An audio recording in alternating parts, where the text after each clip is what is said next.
The key question for the conference is how culture can help address anxiety by supporting our ability to collectively imagine the future. The challenge of these 2 days is to consider not only what culture can do to help, but also the ways in which cultural institutions can be part of the problem and where there are opportunities or even necessities to change. The poems oscillate between describing the experience of being traumatised and without hope, and finding a way to embody hope and future thinking. Ngayolo pampurpai pikadara anang pikadara ngarinang.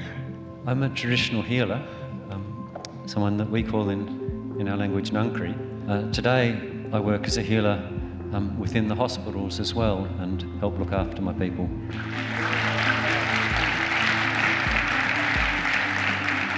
Scientific knowledge, artistic practice, and the experience of people.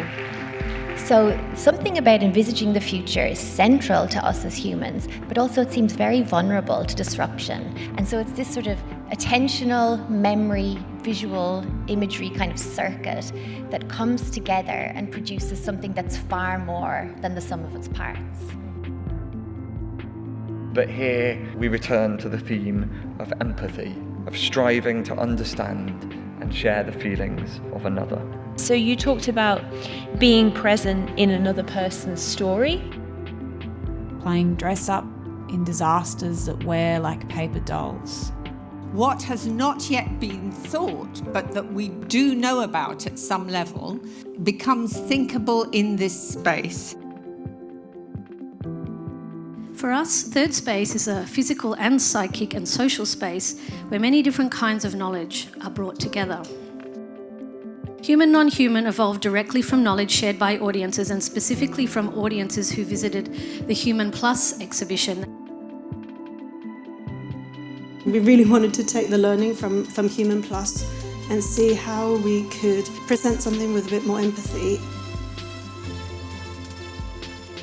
I tried to move towards things that maybe made me anxious, because that ambiguous space is actually it can be a very creative space.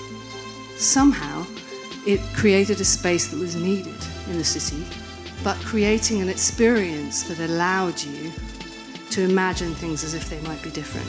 Thinking about who your partners are and how you can work across sectors. We need a shared kind of leadership, and that can only be led by the community as a collective. But I do think that the arts have a big role to play in new thinking, in stopping old ways of thinking, in engaging communities. So it is this cross-cutting, I think, of arts and culture and community that can help with the eco-anxiety, that can help tackle climate change, and that gives us hope.